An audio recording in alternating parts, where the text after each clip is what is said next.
Ôi, mình sẽ đi tiệc cưới hôm nay mọi người. Mình sẽ lần đầu tiên mình sẽ mặc áo mới năm nay. Nhưng mà đi tiệc khác thì mình mặc áo cũ hết, năm nay mình mới mua. Ngoài giờ nhìn mới đi thì rất là phong độ luôn. Khi về mình sẽ mình quay cho mọi người coi nhé. Rồi mình ghi hình video của mình đi tiệc cưới mọi người, chuẩn bị đi đón rể như mọi người.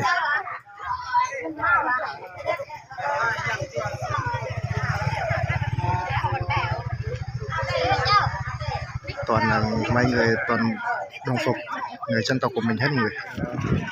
Đón rể người.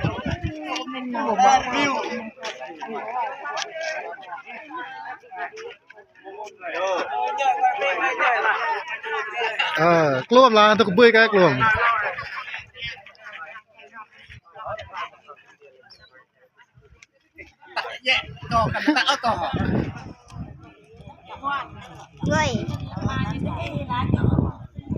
Xếp hàng dài luôn người.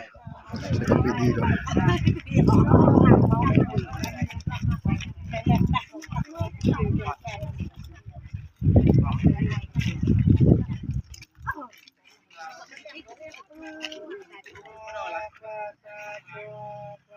Rồi chuẩn bị lên đường luôn, lên vô nhà đón rể. Lang mai jangan satu Rồi chuẩn bị đi này. Chuẩn bị lên rồi.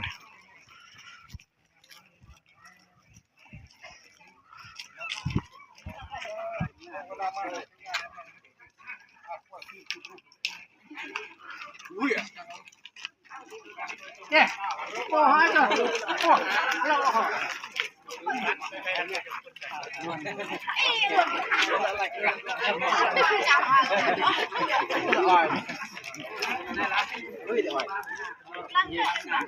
Bên chú rể như này.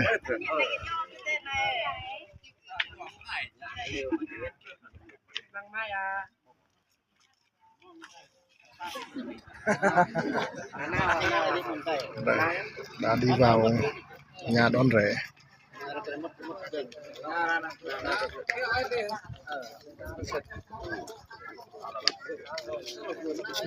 Này.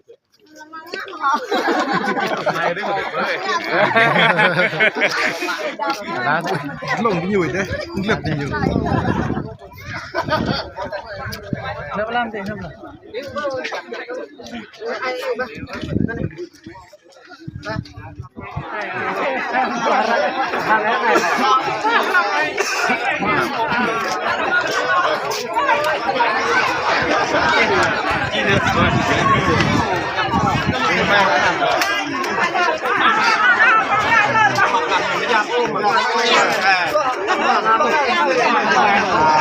Thấy nhà con rể rồi, con rể rồi.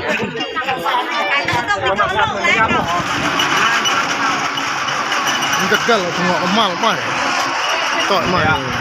Đẹp đây. Ta sẽ ra đi buổi tiệc cưới hôm nay mọi người đã về hết rồi.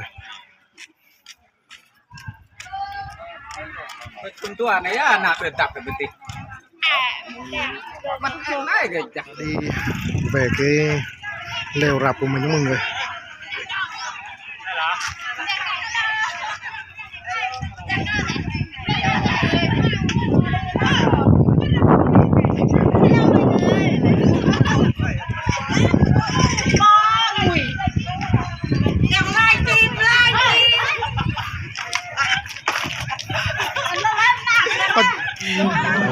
Ak lemon tu nanti la trong Eden ne. Terima kasih Pak. Ada rasa. Cahaya lagi.